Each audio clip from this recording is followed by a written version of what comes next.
கர்த்தருடைய பரிசுத்த நாமத்திற்கு மகிமுண்டாகட்டும். ஆண்டவராகிய இயேசு கிறிஸ்துவின் நாமத்தினாலே அன்பு கர்த்தருடைய பிள்ளைகளாகிய தங்கள் அனைவருக்கும் ஸ்வீட் ஊழியத்தின் சார்பாக வாழ்த்துக்களையும் ஸ்தோத்திரங்களையும் தெரிவித்துக் கொள்கின்றேன். எபேசியருக்கு எழுதின நிருபம் 3ஆம் அதிகாரம் 20வது வசனம். எபேசியர் 3ஆம் அதிகாரம் வசனம் 20.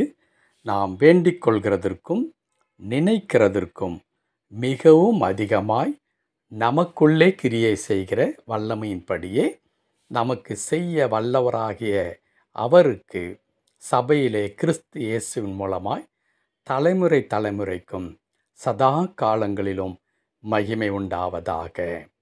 ஆமேன். என் அன்பு கடவுளுடைய பிள்ளைகளே, நம்முடைய கடவுள் நம் வாழ்க்கையில் எப்படி கிரியை செய்கின்றார், எப்படி காரியங்களை நடப்பிக்கின்றார் என்றால், பவுல் எபேசு திருச்சபைக்கு எழுதும் பொழுது அழகாக சொல்லுகின்றார், நாம் நினைக்கிறதற்கும் வேண்டிக் கொள்வதற்கும் அதிகமாய் நமக்குள்ளாய் கிரியை செய்கின்றார்.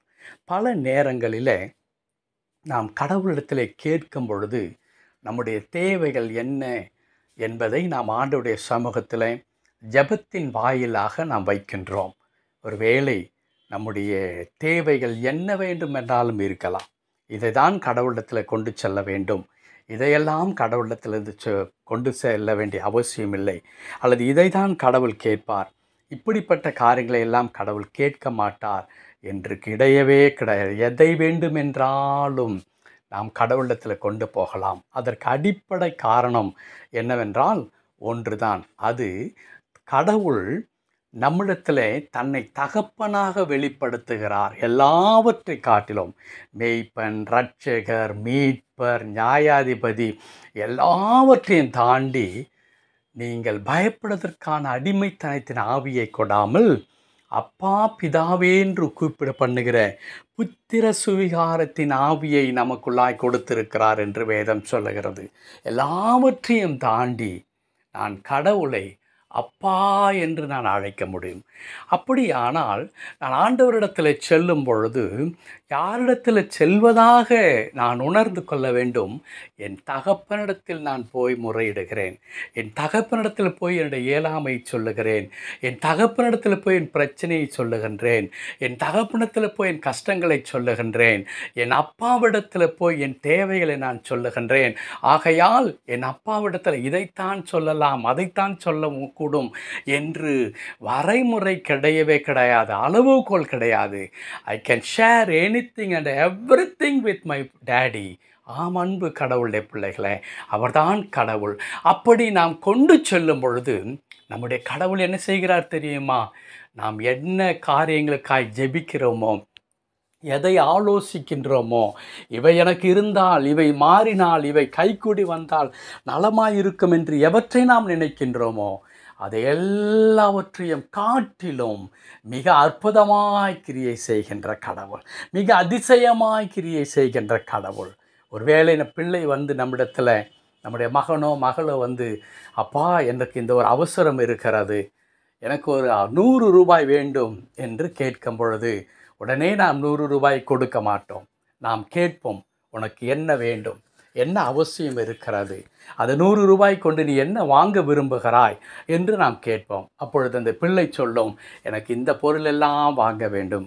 அப்பொழுது நாம் கேட்போம், 100 ரூபாயில் இதையெல்லாம் வாங்கிவிட முடியுமா?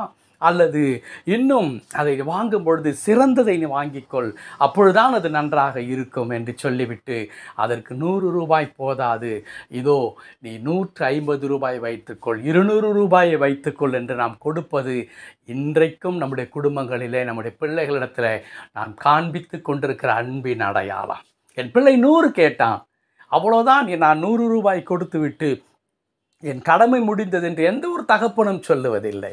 என் பிள்ளைக்கு அந்த 100 ரூபாய் போதுமா, அதை கொண்டு அவன் விரும்புகிறதை வாங்க முடியுமா என்று சிந்திக்கிறோம் அல்லவா? நம்முடைய பரம தகப்பன், நம்முடைய அப்பாவாகிய சிருஷ்டிகர்த்தர் அதைவிட அதிகமாய் நினைக்கிறவர். என் மகளே, நீ கேட்டுக்கொண்டது இதுதான், அதைவிட நான் உனக்கு சிறப்பாக செய்கிறேன். உன்னுடைய மனதில் இருக்கிற ஏக்கம், தாகம் இதுதான்.